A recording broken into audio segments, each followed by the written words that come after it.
Yohanes pasal 6 ayat 25 sampai 59. Kita membaca ini secara responsori atau gantian ya. Kaum pria membaca ayat yang ke-25, kaum perempuan membaca ayat yang ke-26. Baik, kita mulai dari yang merasa pria. Kita mulai 3, 2, 1. Ketika orang banyak menemukan Yesus sesaat dalam tidur, mereka berkata kepadanya, "Rabi, di mana kau tinggal di sini?" Yesus menjawab mereka, "Aku berkata kepadamu, sesungguhnya kamu mencari aku, bukan karena kamu telah melihat tanda-tanda, melainkan karena kamu telah makan roti itu dan memakannya."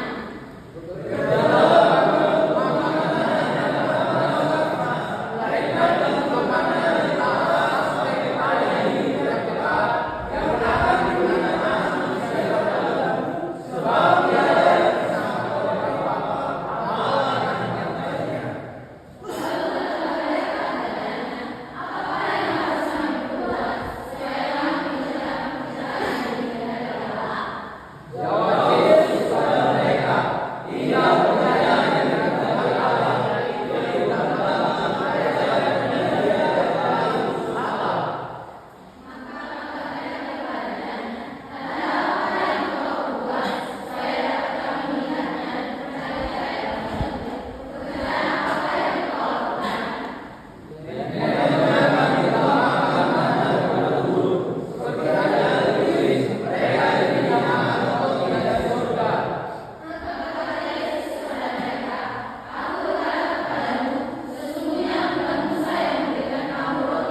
Semoga dengan kita membaca ayat-ayat ini kita sudah sedikit memiliki bayangan pemahaman tentang peristiwa atau kisah apa yang terjadi di pasal ini, ya, khususnya di ayat 25 sampai ayat 29. Ya, karena iman itu kan muncul dari pendengaran, di pendengaran Tuhan. Nah, jadi saudara-saudaraku dikasih Tuhan, saya rindu bahwa lewat baca ini saya mencoba kembali mengajak kita untuk semacam apa ya, kontemplasi tentang sebenarnya apa sih yang paling kita cari, apa yang paling kita butuhkan dalam hidup ini.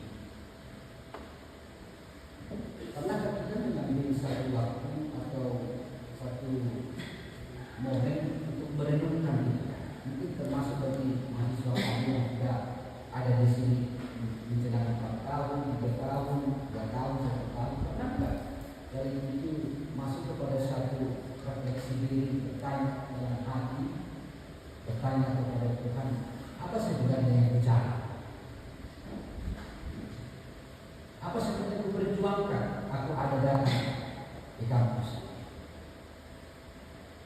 Pertanyaan itu untuk kita renungkan dan untuk kita jawab adalah sesuatu yang sangat penting.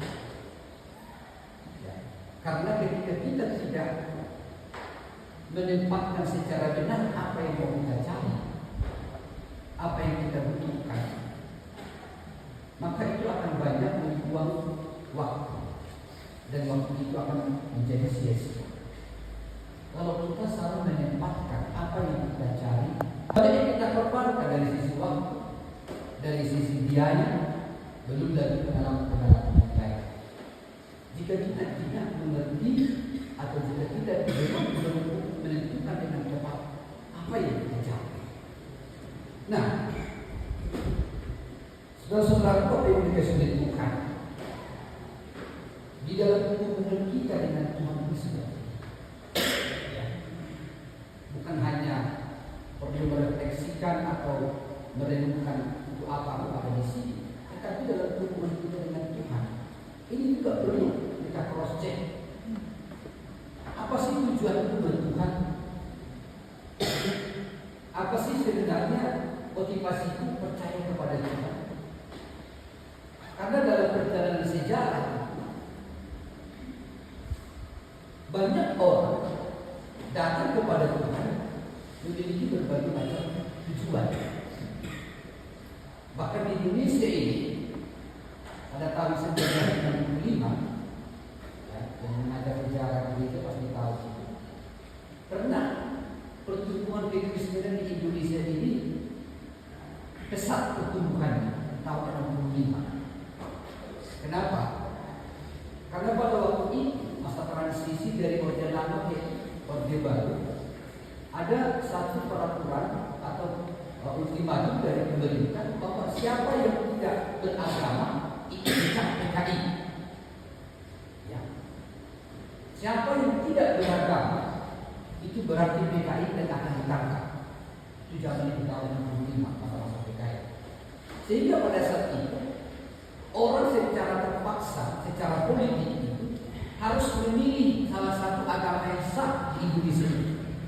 Ada beberapa agama, Hindu, Buddha, Islam, Kristen, Protestan, Katolik, ya. Ada 5, pada zaman itu ada 5. Nah, jadi kalau ada masyarakat Indonesia tidak beragama, itu pasti ditangkap dan dipenjarakan dan diikuti PKI.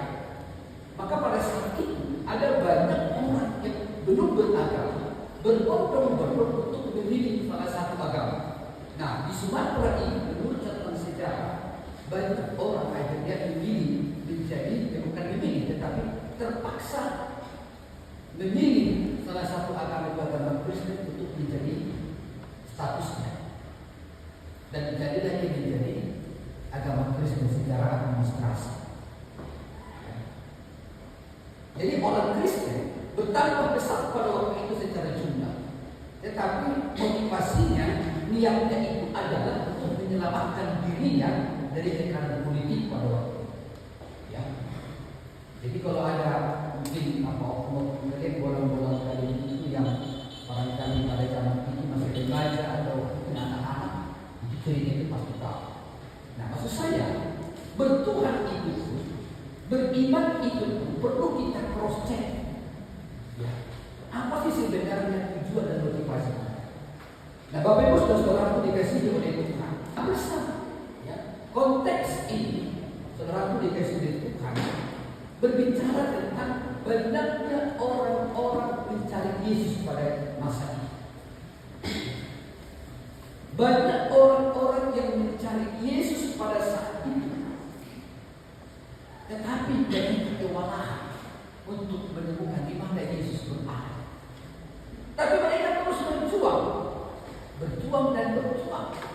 Lalu akhirnya ketemu dengan Yesus. Dan itulah tadi di awal ayat 25 ini sebagai ayat pertama di ayat ini. Apa katanya tadi di ayat 25?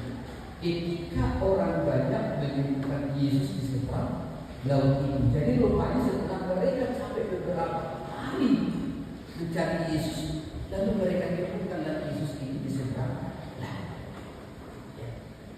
Nah, saudaraku dikasih Tuhan, dari sisi motivasi, dari sisi kerinduan, mereka itu luar biasa. Bahkan sampai dia di situ menyeberang pun mereka rela untuk bertemu dengan Yesus. Nah, oleh karena itu mari kita lihat rupanya dari gambaran ini dan peristiwa ini bisa kita lihat beberapa kebenaran.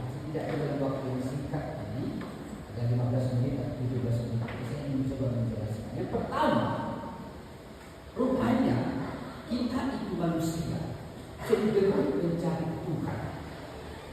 Ya, lebih dominan karena mencari Tuhan itu karena demi memenuhi kebutuhan jasmani, demi memenuhi kebutuhan rohani. Ya, nanti kita proses data-datanya. Mari kita lihat di ayat 25 sampai 27 ini.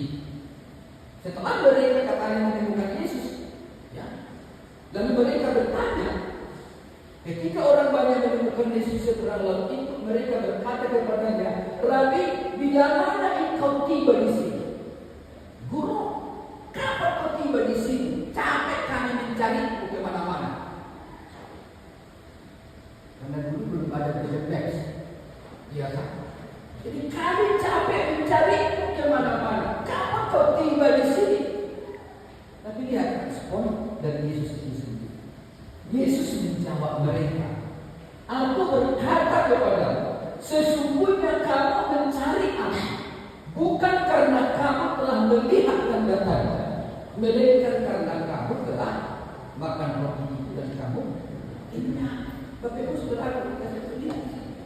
Yesus tahu lihat mereka. Yesus tahu motivasi mereka. Mereka itu berjuang untuk mencari Yesus, bukan karena mereka ingin mengenal Yesus itu lebih dalam siapa itu. Bukan karena mereka telah tahu bahwa Yesus itu adalah Mesias. Bukan karena mereka telah tahu bahwa Yesus itu Tuhan. Tetapi karena kalau Anda lihat di ayat 1 pasal 6 itu, rupanya karena mereka sebelumnya itu sudah makan kenyang melalui peristiwa 5 roti dan 2 ikan. Ya, itu kan di ayat pertama ini, di awal pasal ini. Itu kisah tentang Yesus memberi makan dari 5 roti 2 ikan kepada 5.000 orang itu. Nah, rupanya setelah peristiwa itu besoknya orang-orang banyak itu pengen lagi ingin mengalami pengalaman yang sama seperti kemarin, mendapatkan roti gratis, mendapatkan ikan gratis, dan masih ada yang sisa. Mereka berpikir kalau begitu, ngapain kita capek kerja? Ngapain kita bersusah-susah hidup ini? Udah kita ketemu aja, kita cari, kita ikut aja Yesus ini. Kalau kita ikut Dia, pasti kita akan kenyang terus. Pasti ada stok kita di rumah. Kita tidak akan di rumah. Dan itulah yang mereka lakukan. Mereka mencari di mana Yesus. Nah, saudara-saudara tidak sedikit, padahal Yesus sudah melakukan tanda-tanda seperti perkataan Yesus tadi di ayat yang sudah saya bacakan di pasal 25, ya di 25 itu, ya. Dan ayat yang ke-26.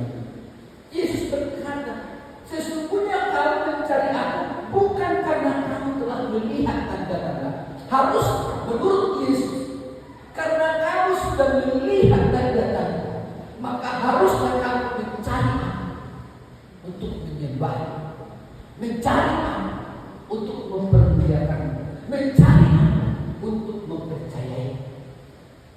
Masuk akal gak perkataan Yesus? Ada tidak bisa?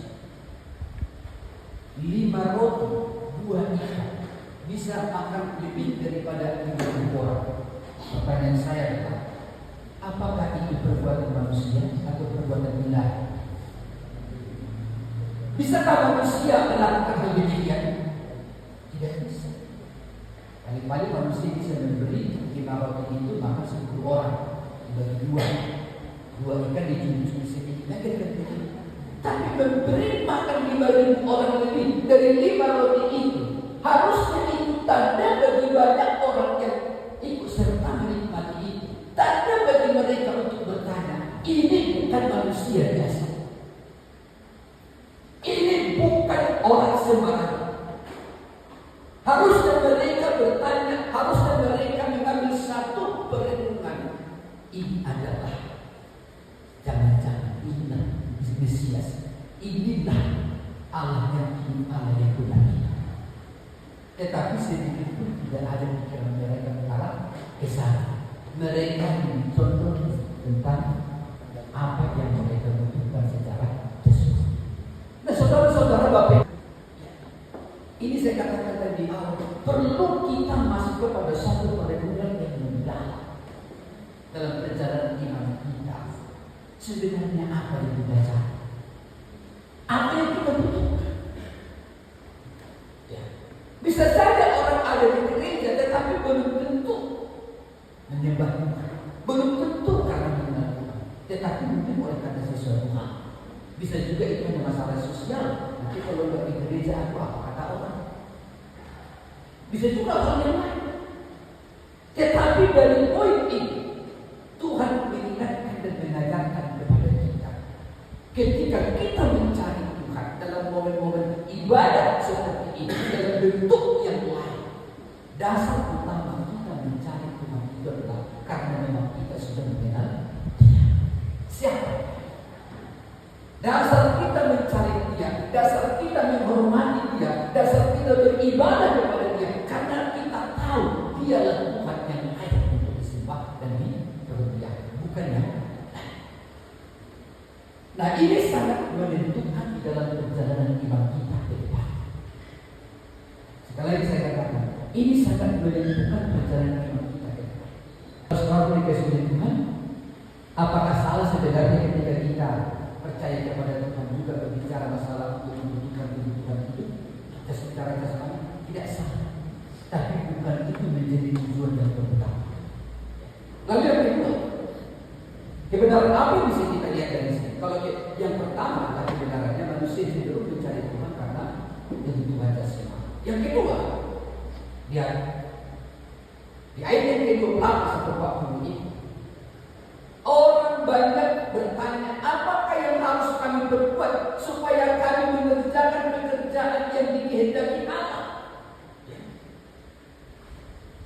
Ya, di situ Bapak Ibu suatu ayat yang pertama. Lalu kata mereka kepadanya, apakah yang harus kami berbuat supaya kami mengerjakan pekerjaan yang dikehendaki oleh Allah? Kebenaran yang kedua ini Bapak Ibu Saudara dikasihi Tuhan, yang Tuhan mau dari kita adalah cukup sama, yaitu mempercayai Dia, mempercayai Tuhan. Karena itu kata Yesus ayat 29 ini, jawab Yesus kepada mereka, inilah pekerjaan yang dikehendaki Allah, yaitu hendaklah kamu percaya kepada Dia yang diutus oleh Allah sendiri. Pernyataan Yesus kepada orang banyak pada saat ini masih sama esensinya pada masa sekarang. Yang diharapkan oleh Bapa di surga dari manusia, dari kita adalah mempercayai Dia dengan benar. Mempercayai Dia dengan benar. Artinya saudara dikasihi Tuhan, gak usah kita terlalu muluk-muluk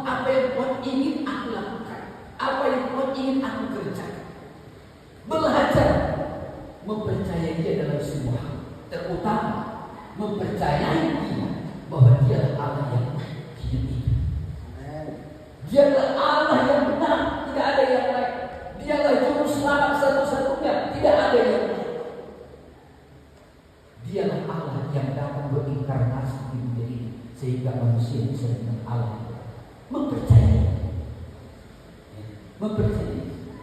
Jadi saudara-saudara dikasihi Tuhan, keselamatan itu jauh lebih yang terutama bagi Tuhan atas manusia.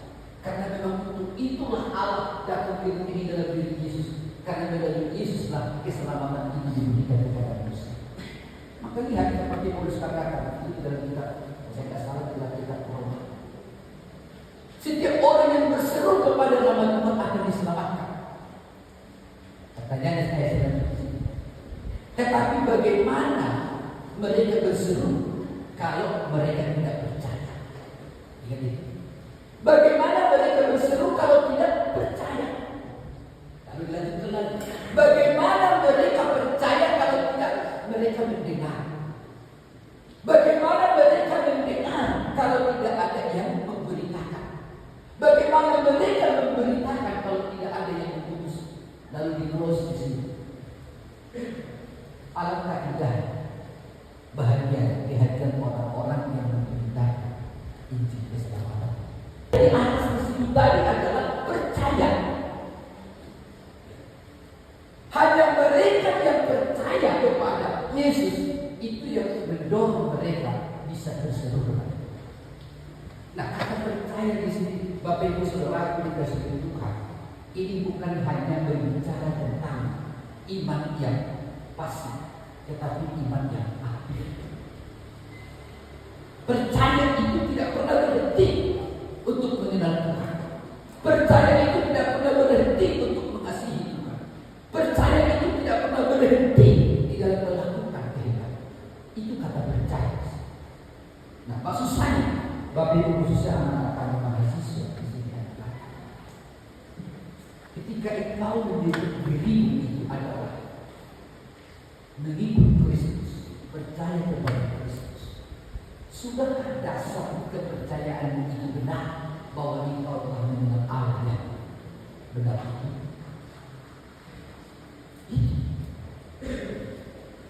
Kita memang percaya, tetapi kita tidak mengenal Dia. Kita percaya itu siapa? Karena itu sangat menentukan seperti apa perjalanan iman kita dari hari ke hari. Dan itu nanti akan mengubah pola pikir dan perilaku orang-orang yang mengikuti Kristus. Bahkan sampai akhirnya nanti mereka akhirnya banyak yang mengambil keputusan secara ekstrim, meninggalkan segala sesuatunya lalu mengikut Yesus. Bahkan sampai pada puncaknya akhirnya mereka rela mati demi mengikut Yesus. Orang-orang yang berani membayar harga yang mahal sampai mereka mati itu karena didasarkan kebenaran mereka yang benar tentang Tuhan. Tidak mungkin Paulus berani berkata, apa yang dahulu anggap keuntungan bagiku sekarang itu anggap rugi. Tidak, dia berani mengatakan kalau memang bukan dia mengenal Kristus, maka dia berkata semua itu anggap rugi karena pengenalanku akan Kristus jauh lebih besar, jauh lebih mulia daripada semuanya itu. Lihat, ada perubahan yang cukup signifikan yang sangat kontras dari kehidupan Paulus. Berubah, orang banyak mengatakan gila, bodoh Paulus itu. Ngapain dia mau mengikuti Yesus sementara dia sudah mapan, dia sudah disegani, dia sudah ditakuti orang. Ngapain?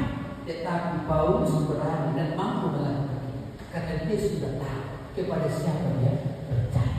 Dan ada 4 kali di dalam surat-surat yang dikirim oleh Rasul Paulus itu dimulai dari kalimat yang sama, dari kalimat aku tahu kepada siapa aku percaya. Ya. Pertanyaannya adalah kita sudah tahu kepada siapa kita percaya. Jangan-jangan kita hanya percaya karena diwariskan oleh orang lain, diwariskan oleh orang lain. Tetapi percaya di sini adalah menyambut pengalaman kita dalam kehidupan kita akan baru kita sendiri. Ya. Jadi yang Tuhan kehendaki di dalam setiap orang itu, apa yang Tuhan ingin lakukan, apa yang ingin kita lakukan menurut Tuhan adalah Bapak Ibu selaku di sini.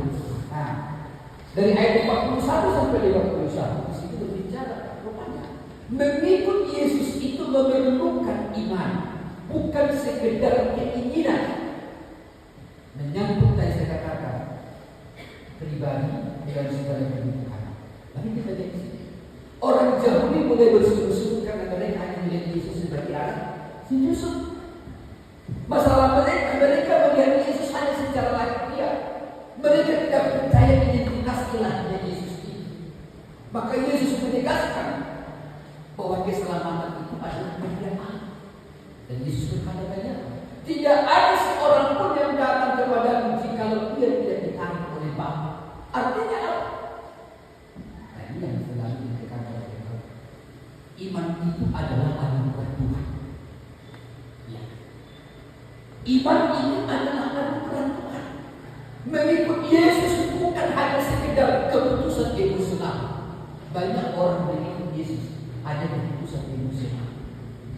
Ya, termasuk hanya masalah kebutuhan pribadi dan kebutuhan lain.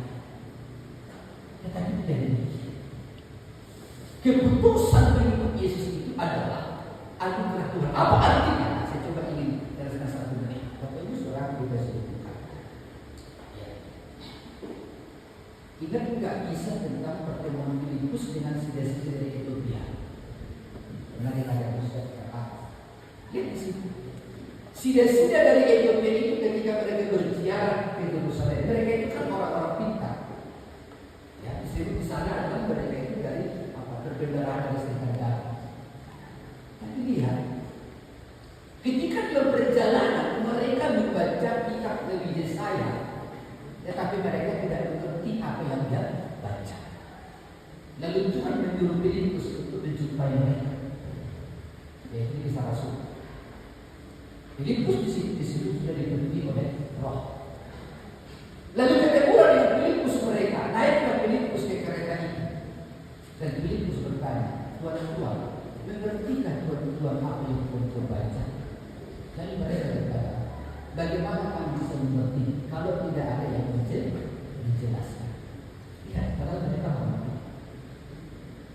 Disitulah mulai Filipus menceritakan apa maksud daripada kitab Nabi Yesaya. Yang secara teks di situ berbicara tentang dua Nabi Yesaya tentang pengorbanan Yesus. Artinya setelah Filipus menjelaskan itu, tiba-tiba sida-sida itu mengatakan, Filipus boleh dulu. Di sini ada air, boleh nggak kami dibaptis? Lalu apa kata Filipus? Boleh, asal kamu percaya. Asal kamu percaya boleh kamu dibaptis. Lalu sida-sida itu mengatakan apa? Ya, kami percaya bahwa Yesus itu adalah anak Allah. Maksud saya di sini apa? Bapak Ibu saudaraku tidak sudah Tuhan mengikut Yesus memerlukan iman. Itu iman yang dikerjakan oleh Roh Kudus itu sendiri. Ya. Beriman kepada Kristus karena memang pada saat mendengarkan firman Tuhan, Roh Kudus bekerja, menginsafkan, meyakinkan kita akan kebenaran. Maka saya percaya orang yang beriman kepada Yesus karena karya Roh Kudus yang menolong dia mempercayai Yesus, itulah yang disebut menjadi orang yang hidup baru. Di saat yang sama itulah orang yang dimeteraikan dengan Roh Kudus. Di saat yang sama itulah orang yang dijamin oleh Roh Kudus tentang keselamatan. Karena apa? Iman percayanya itu adalah karena karya Roh Kudus yang membuat dia percaya. Karena pada hari Yesus tidak mungkin seseorang bisa percaya kepada Bapa kalau tidak ditarik oleh Bapa. Nah, makanya dari awal saya ingin mengatakan kepada kita, perlu kita kadang-kadang masuk kepada satu kontemplasi iman. Apakah aku sudah beriman dengan benar? Apakah imanku kepada Yesus karena memang bekerja Roh Kudus yang menolong aku mempercayai Dia? Ataukah aku hanya beriman kepada Yesus karena sesuatu hal? Nah, kenapa itu penting? Dan terakhir sebagai penutup itu penting. Ketika kita beriman kepada Tuhan yang benar karena Roh Kudus yang bekerja, sekali lagi saya katakan, kita tidak akan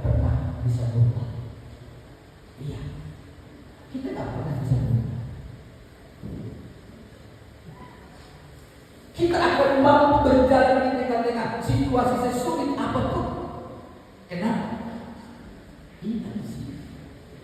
Efesus pasal yang pertama berbicara tentang mulai ayat 12 sampai pada ayat 14. Ketika kamu percaya, maka Roh Kudus itu menerankan kamu. Dan ketika kamu percaya, maka Roh Kudus itu yang menjadi jaminan sampai mendapatkan semua apa yang Tuhan janjikan. Jadi kalau Roh Kudus sudah memeteraikan dan menjamin kita, yaitu Allah itu sendiri, tidak akan mungkin kita murtad dan meninggalkan kita. Makanya saya selalu belajar mengatakan, kalau ada orang yang murtad, berarti hidup barunya tidak benar di awal. Dasar percayaan itu di awal itu tidak benar. Itu tadi saya katakan, mungkin dasar percayaan itu adalah oleh karena sesuatu hal, seperti masalah kehidupan, seperti masalah jabatan, mungkin masalah kehidupan politik, sama seperti saya katakan dalam peristiwa tahun 65 ini, menjadi orang Kristen karena takut dicap PKI. Menjadi orang Kristen karena takut ditangkap oleh Soeharto. Tetapi Yesus ingin mengklarifikasi hal ini. Hendaklah kita menjadi orang yang percaya kepada, karena di awal kita mendengarkan firman, dan saat firman itu kita dengar, Roh Kudus bekerja membawa kita kepada satu pengalaman rohani. Itu yang disebut dengan tidak ingat kembali. Saudara-saudara yang disebut oleh perjalanan iman kita ke depan sangat dibutuhkan hal yang paling mendasar. Apa yang kita cari dalam hidup ini? Kebutuhan apa yang kita jadi menjadi prioritas? Hari ini Tuhan memberi peringatan lewat firman-Nya. Mari kita jadikan Tuhan yang terutama dalam hidup kita. Karena satu besarnya, Dialah Tuhan yang benar, Dialah Allah yang hidup. Amin. Mari kita berdoa. Bapa dalam surga, kami bersyukur hari ini Tuhan mengingatkan kami, belajar kami dari orang banyak yang mencari Yesus pada awalnya setelah mereka mengambilnya. Setelah Yesus melakukan mukjizat memberi makan mereka dari 5 roti dan 2 ikan. Mereka capek mencari Yesus hanya dengan satu tujuan, ingin mereka kenyang kembali seperti hari-hari kemarin. Tetapi di mata Tuhan Yesus pada saat itu adalah sesuatu kegagalan, sesuatu usaha yang sia-sia, karena mereka yang mencari Yesus bukan karena mereka mengenal Yesus itu adalah, tapi karena masalah. Tolong kami juga Bapak, kami semua yang hadir hari ini kembali untuk merenung, bertanya dalam diri kami, apa motivasi kami mengiring Tuhan? Apa motivasi kami melayani Tuhan? Apa motivasi kami hadir di tempat ini? Karena semua itu didasarkan karena kami sudah mengenal. Karena Tuhan yang memanggil kami dan Tuhan yang sedang memperlengkapi kami. Jika itu dapat kami pastikan, itu terjadi dalam diri kami, maka kami yakin perjalanan hidup kami ke depan Tuhan yang